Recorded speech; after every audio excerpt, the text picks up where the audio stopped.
All right. We are live. Bruce Smith, welcome to the future of fitness. I am, excuse me, so delighted to be here.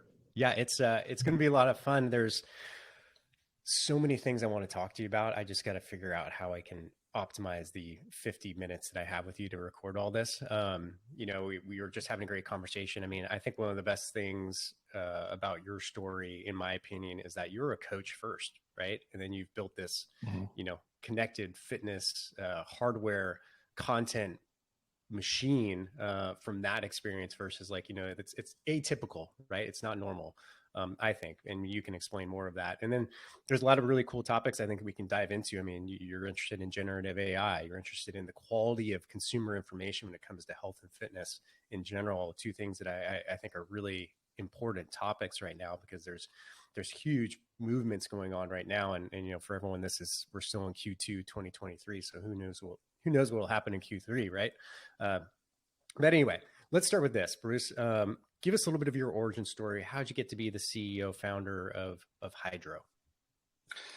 So I've been an entrepreneur my whole life. I started when I was like a little kid, mowing lawns and, selling stuff to the neighbors. And along the way, I got sucked into this rowing thing, and I tried very, very hard to make the Canadian national team. I did not make the team. I ended up, um, like very solidly mediocre as a rower and had like a pretty giant chip on my shoulder and ended up coaching. So I moved to Chicago and I thought I would sneak back on the Canadian national team, but I kind of combined this like coaching thing and training and I realized at some point that I just wasn't good enough to ever make it. And I kept working. So like I was doing like, jobs like flipping real estate, and I started another company in the late 90s.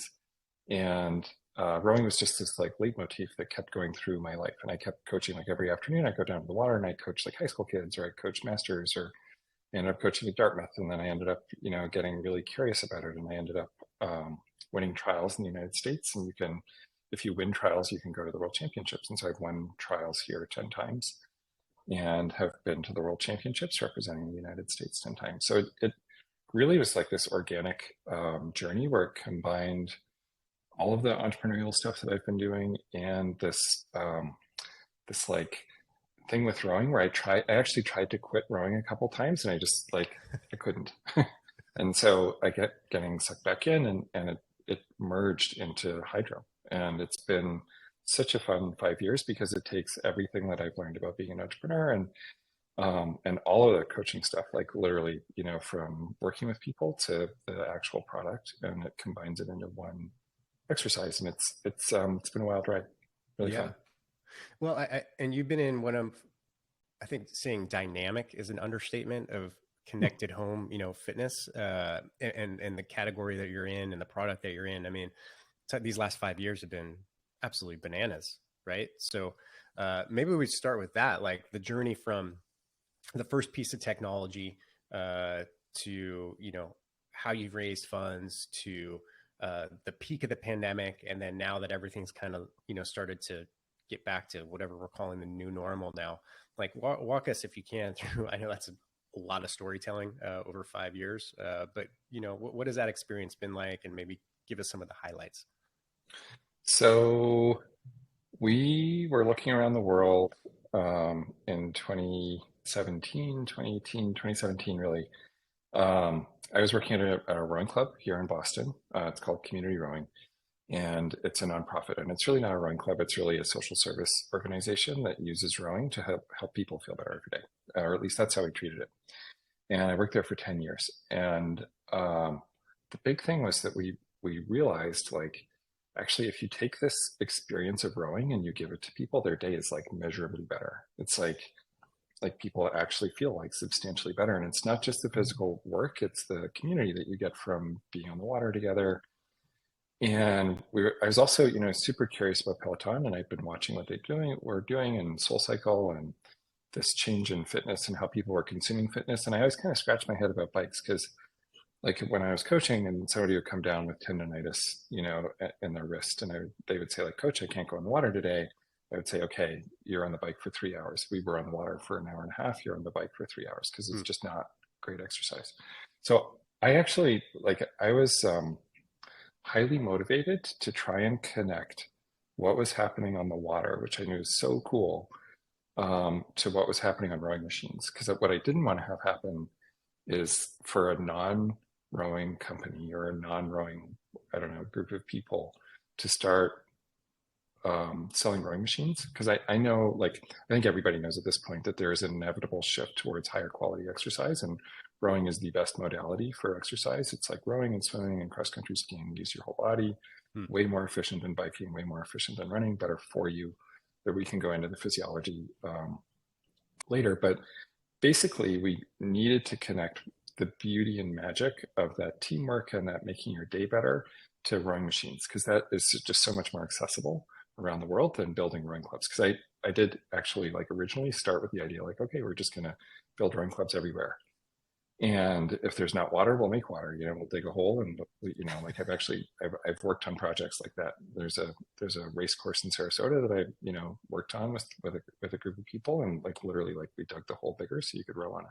Wow. So that was like the original idea, but I think all really great digital experiences start with that analog. Like there has to be a great analog in the world, and rowing is like I'm definitely kind of a chauvinist, but it is a special experience. Human beings are made for rhythm.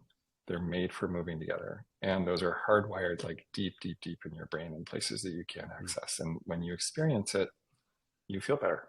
And so you get the amazing physical benefits and the experience being on the water. And that's why we started the company, really, is to deliver at least a percentage of that splash and sweat of being out on the river to you in your home, wherever that may be. And how did you go from understanding that conceptually, being a coach, having the experience, right? Undoubtedly, you put in the time, in the rowing sport and, in the community. How'd you go from that point to raising so much money, right? Over that period of time? Like that's coaching does not necessarily equate to fundraising, Yeah, right? no, Like how did you coach, make that they're bridge? like antithetical, coaches Yeah. in particular. They're like, please do not involve me in that. Um, and um, so it's entrepreneurial is the first thing, but the other piece of it is in my job at Community Rowing, I worked there for 10 years and I had to, like it was a nonprofit, so we had to raise money. So I had to use words to describe what was happening out on the water. And the truth is that like rowing coaches and rowers are told do not talk. You're not allowed to talk in the boat. If you're in an 8-person boat with a person steering, the ninth person is the only person who's allowed to talk. Everybody else is quiet. And in fact, if you do talk, you're told to be quiet, like shut up. And the most famous rowing coach in the world, Harry Parker, who coached for 53 years at Harvard, his one of his nicknames was the Sphinx of the Charles, because he literally never he was like, zip it, do not talk about this. So I had to develop some um, descriptors around what's actually happening with rowing, and it really, like I think that was like foundational to being able to communicate about the opportunity. People just hadn't tried very hard before. And so we had to develop this whole language about communicating what the opportunity is. It's 86% of your body. It's synchronicity. It's finding that state of flow. It is the best possible exercise. And when you track that back, so the first big institutional investor we had was L. Catterton, and their entire thesis for all of their portfolio companies is they invest in the best thing. Like whatever the category is, they find the best thing in that category and they invest in that, because they know that as long as the category is like overall solid, then that is going to be a successful company. And I think being able to articulate that was the major unlock, and also just some really good luck that I built like long-term relationships with people who trusted me to put their capital to good use, and that got us off to a really fast start. So we got a couple investors early in the company who knew my work from community rowing, and they were like, okay, we'll back this guy. He might be able to do something. So I think that's basically the story, is that just being able to articulate what's happening in rowing. What's so crazy is that so in the world now, Boys in the Boat, is a book that was a New York Times bestseller probably like 15 years ago. It is actually coming out as a major motion picture developed, directed by none other than our friend George Clooney. So Hmm. there's this thing happening in culture generally where I think the language around rowing and synchronicity and teamwork is becoming actually like relevant again. You know, because 100 years ago, it was the most popular sport. It was front page of the New York Times every week.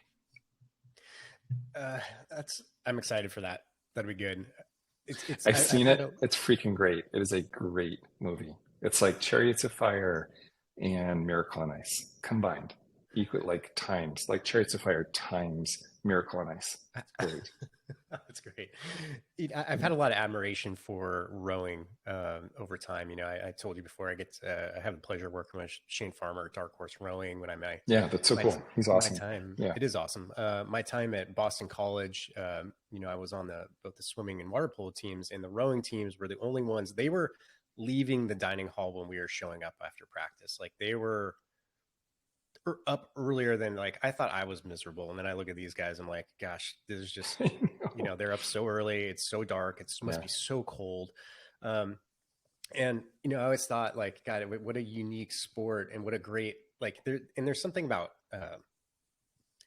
shared suffering that creates such a Hmm. strong bond. And rowing, there's anyone, even if you've just been on like the most common C2 rower out there, like if you pushed hard, there's places a rower can bring you that's very few pieces of equipment or experiences can take you to. It can really get dark sometimes in a good way.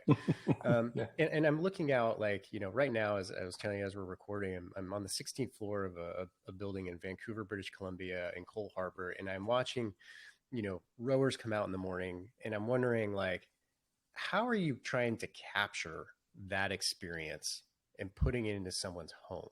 Right. Like what's your approach to that? What's your thought approach? Because that's not easy, right? That's a very visceral experience. You got water splashing, you got elements, you got, the team, all of that. So walk us through how did you approach capturing that experience and putting it in someone's home?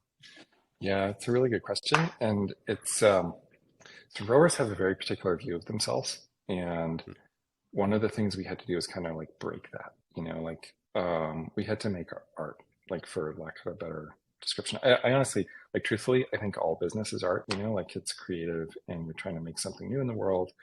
And anybody who says that it's like, just pure capitalism, like they're misunderstanding or they're making really crappy products, And so we did three things at the same time. We created software to deliver the experience, and we built this new hardware to transform rowing machines.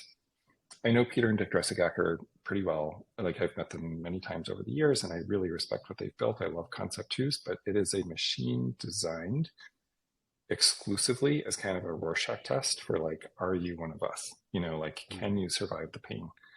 And rowing has this like extraordinary ability to deliver flow state faster. Like there is this rowers around here we call it rowing tragic, and rowers love to talk about the pain and the suffering and all of it, like that like yeah we're up at 4:30 in the morning, and I did that, like I've done that for decades. I would actually wake up at 2 in the morning to drive down from Vermont to coach at Oh 5, like God. miserable. And the truth is that the kernel of rowing is actually like pure joy, because you're turning on your posterior chain, your psoas, your glutes, all of the basically like the entire mechanism of your body is getting turned on all at the same time. And that creates this feeling. And rowers can't articulate it. People don't have words for it because they're not muscles that you usually are aware of. But it's the same as throwing the perfect punch. It's the same as doing a perfect um, Olympic squat. Like it's this deeply satisfying thing, but you're doing it in a flow state on water out in the river. Like it is the most beautiful, it is the most beautiful experience you can have.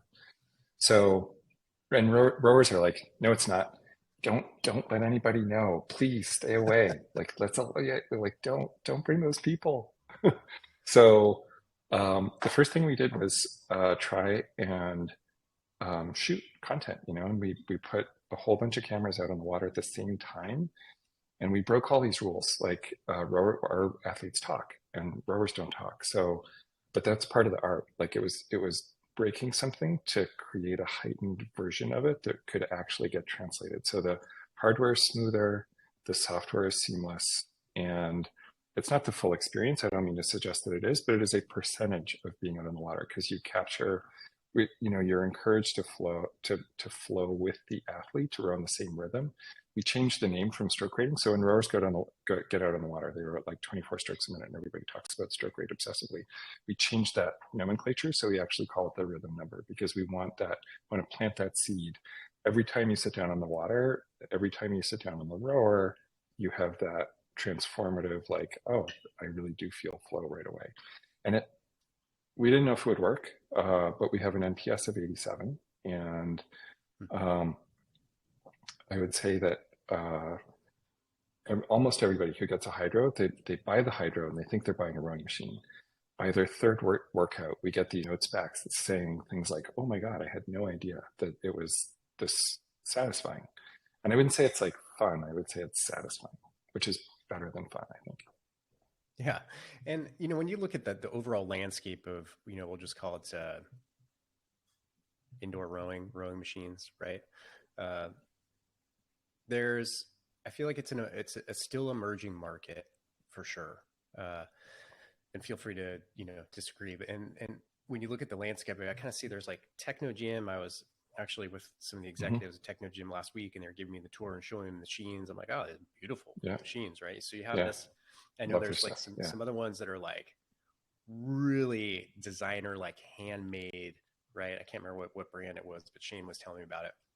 And then you have like the workhorse, right? There's like the concept too. That's just, I found one in the belly of this building here, down in the home gym, right? They're like everywhere. They're just in like 2004. It still works. Yeah, they're in the dark corners, right?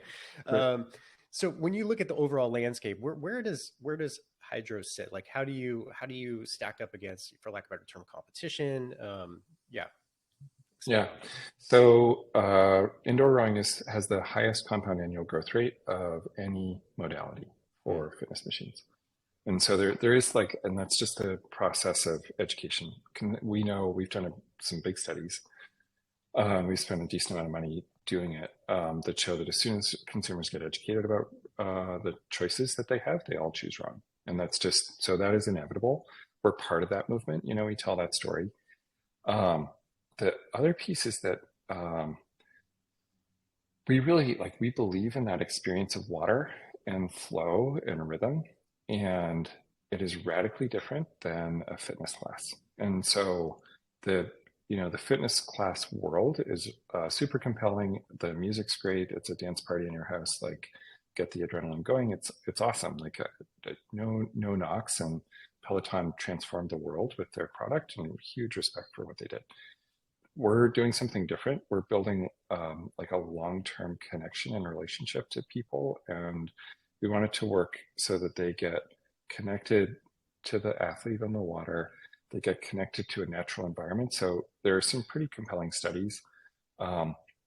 Experience of nature is a key pillar for health. You need to experience nature to feel satisfied with your life. Digital experiences of nature, and specifically water, actually have that same impact on your brain. So delivering that immersive environment. The other piece, this is a little more nuanced, but it's worth talking about. So we film live outside, and you just never know what's going to happen. You really don't. And when you think about media, dogs bark and we run into bridges, and boats zip by and stuff breaks, and sometimes everything goes perfectly, but that's, rare. So, and we highlight that, and we have tons of cameras to capture those special moments. But think about the media that is most interesting for a lifetime. And it all has that unpredictable element, whether it's live sports or whether it's the news. That experience of the world, we think, is crucial for that lifetime relationship. And everything else is kind of like exertainment, and that has a shelf life. When you inject reality, we call it live outdoor reality, which is sort of a silly term, but it's like that unexpected always drives, we call it the third character in the workout. So most important person is you, second most important person is the athlete on the water, and the third character in the workout is that experience of reality. And it is constantly driving, I would say, surprise and delight moments. And it really, it honestly works very, very well. People really enjoy it, and it's just getting better. Over time, as we think about what's going to happen with classes, I had some Nreal glasses on the other day that they were pretty comfortable to wear. They were quite immersive. They had a 115-degree field of view, and you could wear them and they were off your face, so you could actually like use them. And they had to be tethered to your phone. But we filmed, 360-degree content, and that's Wow. going to be just unbelievably magical as we go forward. So we see this as like the beginning of a really long journey. This isn't like a 5-year play. This is a 100-year company, and we want to deliver that immersive experience. It's a key pillar for whole health. That's great. The experience for the consumer, I imagine on demand live classes. Like I also heard you say, I think in an interview that there was live one-on-one coaching available through. Did I Mm-hmm. did I hear that Yeah. right? So give me like Yeah. what are the menu of experiences that a consumer has with the Hydrow? Yeah. So all of what you've described, but we love filming live outside and broadcasting from all over the world. So we travel to where did we just get back from? Singapore? No, it's not Nice. Singapore. Japan. We were in Japan for the cherry blossoms on Mount Fuji, and I've seen the early shots, and oh my God, it's like so we take you to these places that they're crazy and so much fun to go to. I'm really jealous. I have to stay home and work, and the athletes and the crew get to go.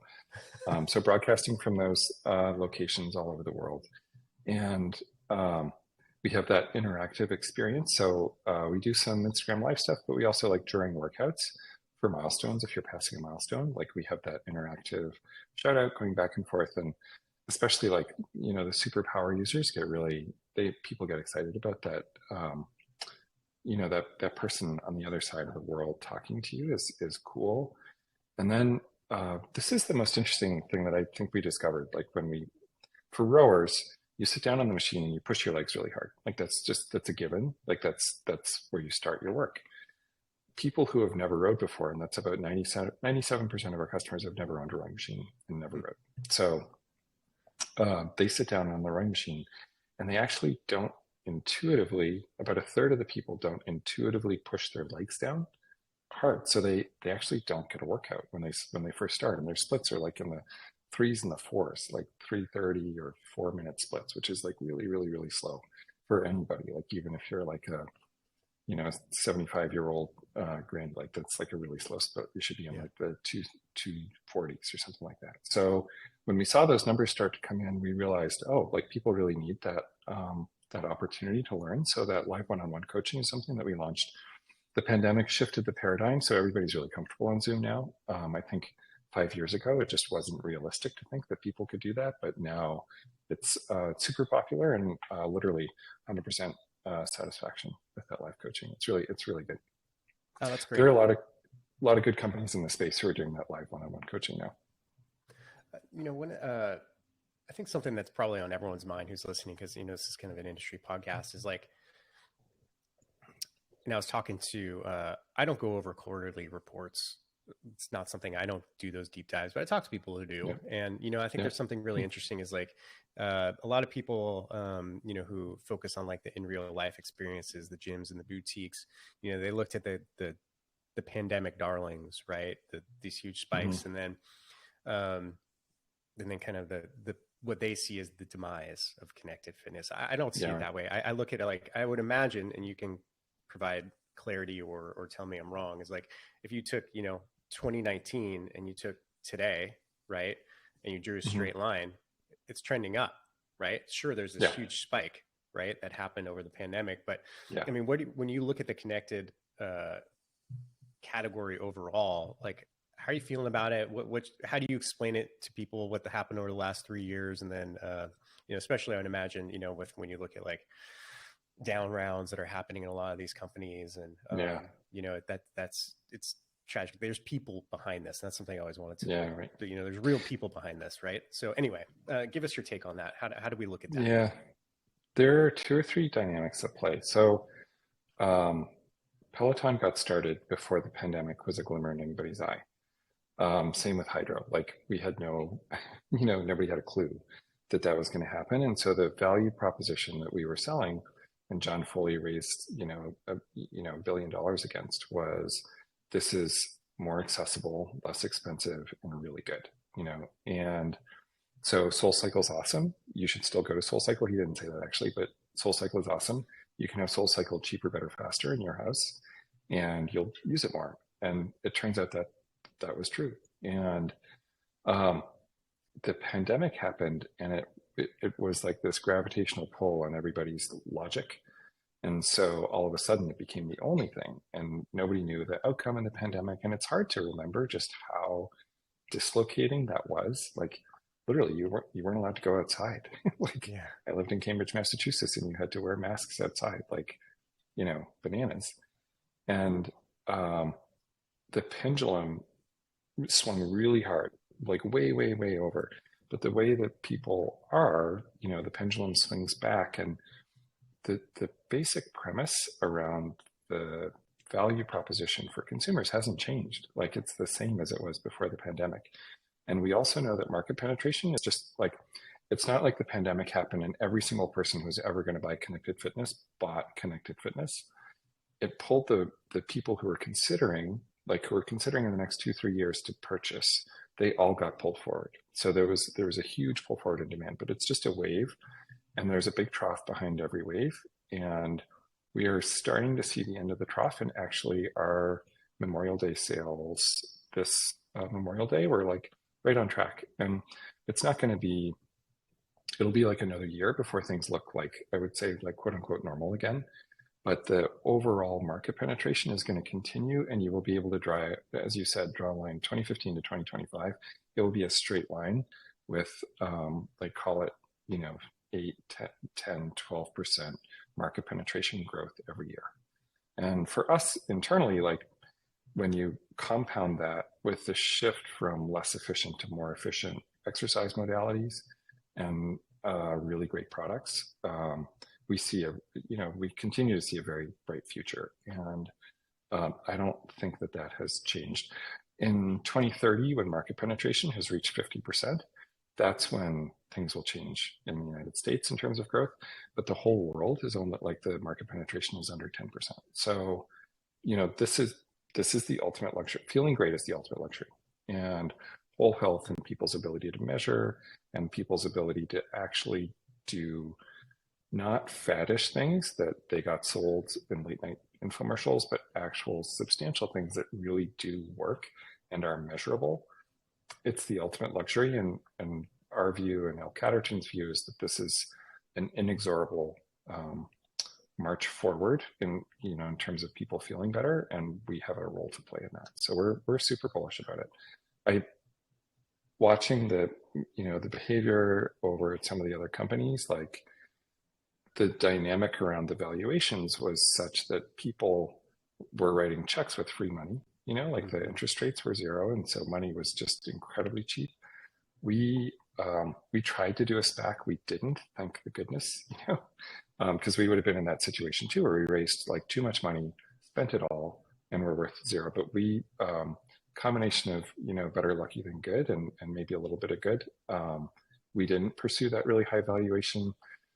When the world changed, we took our stock price down, but not to zero. We've maintained really great enterprise value, and we're continuing to march forward with that. So, and we're basically done fundraising at this point. We're in a good position as a company. Oh, that's so great. yeah, it's a super interesting dynamic, because you got those two things. You got the pandemic, and then you've got the inflation rate and the Fed, raising interest rates, and so money has a different value now. You just can't go out and buy customers. You have to buy profitability.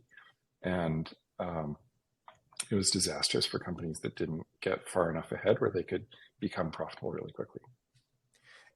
I mean, you alluded to it a little bit throughout that last little segment, but what do you think in the long term in the connected fitness area? What do you think it's going to take to be successful and outlast? That's a really good question. I think that delivering substantial, measurable value that people feel, and it can't be something that's driven on charisma. It has to be something that you actually experience in your life. Charisma has a shelf life. The best TV show in the world, 7-8 years maximum, and then you have to go do it again. And creating those great TV shows, like, I am so grateful I'm not in that business. Like we are in the business of building lifetime relationships with people and delivering real value and saying, this is the best thing you can do for yourself right now. And in 20 minutes, you will feel better. And this is the guaranteed value, the Hydrow high that you get every time. And I think that creation in people's lives is what differentiates companies that are directed with a clear North Star around whole health versus companies that are directed by entertainment numbers or engagement numbers. Like that's the wrong measure. You got to deliver real value. And that's that foundation for a 100-year brand. If you're delivering a kitchen sink, if you don't have a point of view about what whole health is, if you can't build a database around personalized interventions, if you don't understand motivation, if you don't have a clear view of all of the ingredients of whole health, which is not just exercise, then you're doomed to not deliver value and you're doomed to eventually lose your customers. Yeah, for people who are just listening, I'm smiling right now because one of my favorite things when I hear from executives is like, well, we're actually focused on health outcomes. I'm like, oh, thank God. Like, Yeah. Like that's because I think that is the North Star. I mean, if it's, that is for the industry, and I've talked about in so many ways. I mean, we'll get into some other areas, but I've heard some talks on AI and all these different tactical things. And then, someone just finally raised their hand, be like, yeah, well, how do we get better health outcomes? I'm like, that's the question, right? That's the question. I think, and everybody who's been in the industry for a long time, is ultimately what we want. And we've, mediocre job of getting it out there, at least in the Western, in the Western world. That's actually a really nice segue with something I know that both of us want to talk about, which is like, there's this awesome trend, right, towards quality of consumer information when it comes to health, wellness, and fitness. We referenced Huberman. He's a great example of someone who's taking, proven data and information, studies, things that we can rely on, and distilling them into the public eye, and giving people that information. And traditionally, I mean, you look at the fitness industry, forever it's been this, and I used to survey people all the time who were my clients, and one of the biggest frustrations they always had, they didn't know what was true, right? Like eggs is always example, like, are eggs good for you? Or eggs are bad for you? Well, ask me, next month we'll have a different answer, right? And that's just a small little piece of it. But I know you're noticing that trend as well. So what does that mean to you? How are you seeing that unfold within our communities? It's so interesting. So we're a long way from, the promised land where people buy something, they know what it is, and it does the thing that they were promised. I think there's this kind of semi-toxic approach that Americans have where it's like their fault. Like, like we're the puritanical, like, take responsibility. Like you're told, like, buy the Abersizer and then you'll get six-pack abs, but you don't. And it's because you were weak and you didn't use the Abersizer enough. And, if you just do P90X like 9 times, you'll be awesome. And that's not the case. It's actually like and I love P90X, and Tony, he's like the best trainer ever. But, I've only done it like 3 or 4 times, but maybe if you do it 9 times, you really are awesome. But the overall information that people are sold is just, it's a very incomplete picture. And you need to have a deep understanding of intrinsic motivation, extrinsic motivation. You need to know where you are in your own life. And when I was training athletes, like the way I worked with athletes in the lightweight men's 8 and some women's boats too, but mostly like these are people either on their way up or their way down. They're not the top level athletes. Because when you're dealing with like Michael Jordan's, like kind of any training works. But when you're dealing with that like second tier people who have been trying for 3 or 4 years to make the team and they haven't made it, the only way to really make progress with them is to personalize. And they need very particular inputs because people have quite different metabolisms and quite different muscle fibers and bone structures and leverage points. And so you really need to like personalize. And it's just so exciting to see people start to talk about that personalization. And before, the only way to get that was to find an expert and work with them personally. And now Like we have a pilot program where 32,000 of our members have given us access to Google and Apple Health data. Like Hmm. it is a treasure trove. And like we know where they are, we know what they're doing.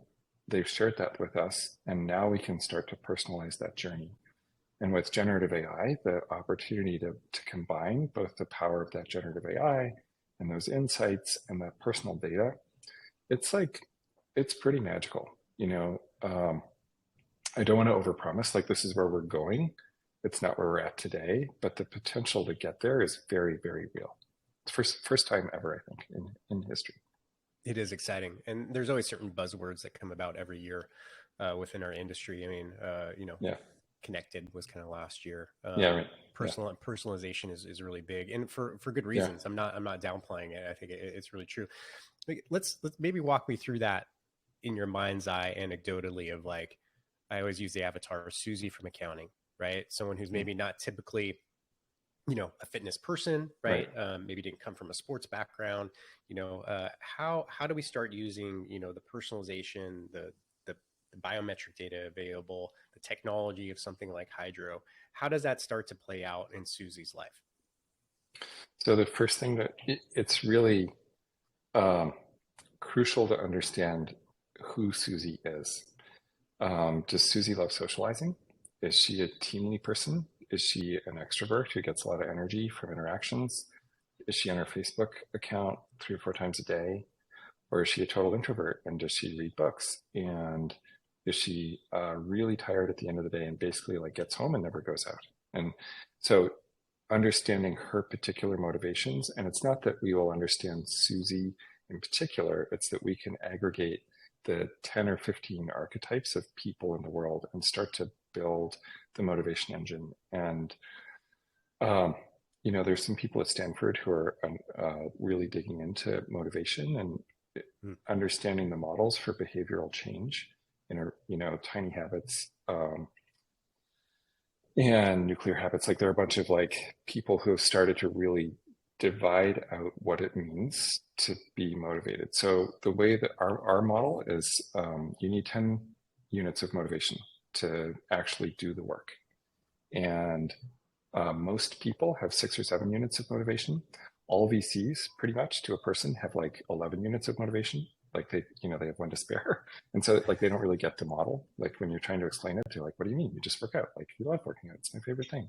Right. Yes, if I didn't look awesome, my peers would make fun of me all the time. So that like it's really dividing those archetypes and then parsing out first motivation, and then the exciting stuff starts to happen. Like, okay, did Susie have an athletic career, but she stopped when she was 24 and has been working like a dog until she's 35 and really hasn't done anything? What's the perfect entry point for her? And is that a group workout with a bunch of people who are just like her, 3 of whom live in her neighborhood? We can connect her that way. We can actually deliver that perfect intervention. We know that she goes to work at 7. She comes home. Usually she's in the house by 5. We can deliver a prompt to her phone at 4:45, just before she gets home, as she's starting to consider, like, okay, I'm going to walk through the door, I'm going to put my keys down. Am I going to go to the fridge? Or am I going to go to the rower? And we can get to that precise prompt moment when she is making that decision, as opposed to, hey, here's a program, you should do this. And then it's up to Susie to figure that stuff out. That personalized journey is the magic unlock. And then, so you have intrinsic and extrinsic motivation. Then you have that personalization piece. What is the perfect entry point? Is Susie like a mad triathlete who works out all the time and actually needs to back off a little bit? Because we also know that her heart rate, which is usually like 52 when she's asleep, has gone up to like 58. And she's actually like on the verge of being overtrained because it's been like 58, 60 every morning at 7 a.m. for the past 3 weeks. And so she actually needs to like take a day off and do like a little very relaxed stretching, and we can deliver that prompt. So it's personalizing that recipe, and then finally understanding it's not just the physical exercise, it's your quality of sleep, your ability to concentrate, and the inputs that can help you with that. And it gets really exciting when you start to think about all of those pieces that stack, put in nutrition and supplements on top of that, add in a blood test once a year, every 6 months, every 3 months, all of a sudden you're looking at a quality of life that lasts to 110 years old, and you feel great until you're 109 and a half.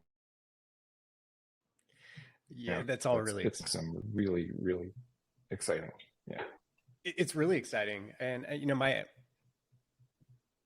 I guess where I go with it is I see all that, right? And I see the role in generative AI and how that could, most people are looking at generative AI because it can write their newsletter, right?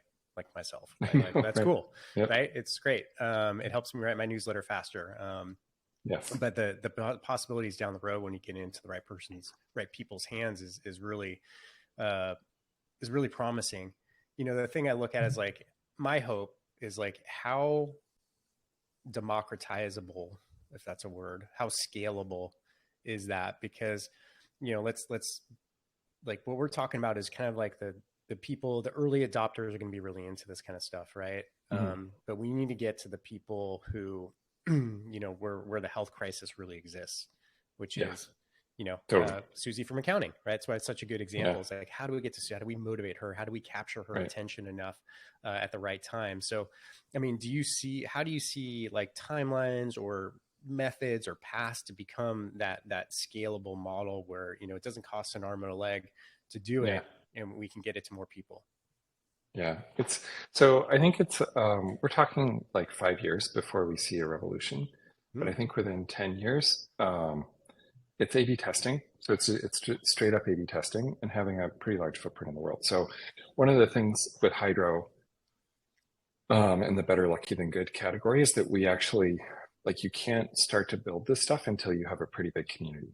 And thanks to the pandemic was terrible, but also thanks to the pandemic, we have a pretty big community. So we have a footprint in the world, which gives us, hundreds of thousands of people that we can work with. And this is straight up like, what works better, a prompt at 445 or 446? What works better, hello or hey, what's going on?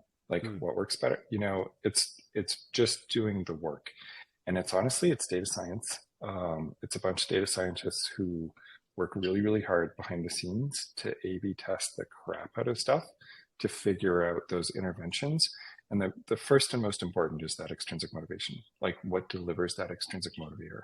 And once you get the extrinsic motivation figured out, the rest is it's hard work, but it's not hard because you can get like 80%. The blood test stuff, that's hard because you have to go to a doctor's office still to get your blood tested. And that is really the only way to get a really solid picture of what's going on in your body. But the heart rate measurement is everywhere. It's on your phone. It's everywhere. And you can get, with a little bit of self-reporting and heart rate, you can get about 80 or 90% of the information that you need to make that quantum leap forward and ignite people's ability to help themselves feel better. And that's for us, like, our product is not designed for, crazy workout people enjoy our product, but it's really designed for people where the couch usually wins. We're fighting the couch. Like, that's our chief competitor is in Peloton. Our chief competitor is the couch. And I think that vision that for Susie in accounting, that's exactly where we have aimed all of our howitzers, because that's how we can have the biggest impact in the world. Yeah. I think we forget sometimes how emotional fitness and health is, right? Like, I was talking to someone I know and love. I won't mention who the person is, but I was talking about how I've been under a lot of stress lately, and I've lost like 4 pounds. This person was like, "Oh my God, I wish I had that problem." Right? Like, I comfort eat, right? And it's like everyone has these different emotional mechanisms that affect how they do it, and it's so individual, personalized, and having really getting into understanding someone is really critical. As we kind of start to butt up on some time here, I want to get just an understanding, for the market, like, where is Hydrow today, and share what you can, about like members, numbers, where are you guys? Yeah. So we have, a few 100,000 people. We have a really solid annual recurring revenue stream, puts us in probably the top 5 or top 6 connected fitness companies in the world. Nice. We completely dominate rowing, for obvious reasons. We've really focused on that. We will always deliver the best thing.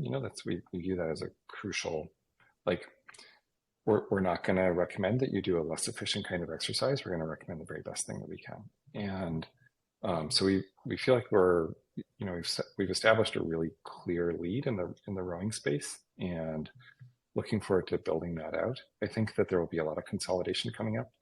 I know a lot of the people, like a lot of my peers in the industry, who are they're actively out of money, and we're having a lot of conversations about what the opportunities are around consolidating.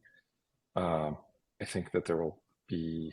It's not that the overall industry is going to disappear. It's that it will consolidate, and the players who are behind, just like any downturn, like the players who make it through the downturn and come out the other side, are really going to be very strong. And we've certainly done that work. We've gone through a couple layoffs, and we're in a really good place now as a company, and have a stunningly great team, and have had a chance to actually go back and think like, okay, now that we have a chance to reimagine, what would we do differently? And we've gone through that process, and over the past year, and this recent Memorial Day stuff, we saw the results, and it's really, really encouraging.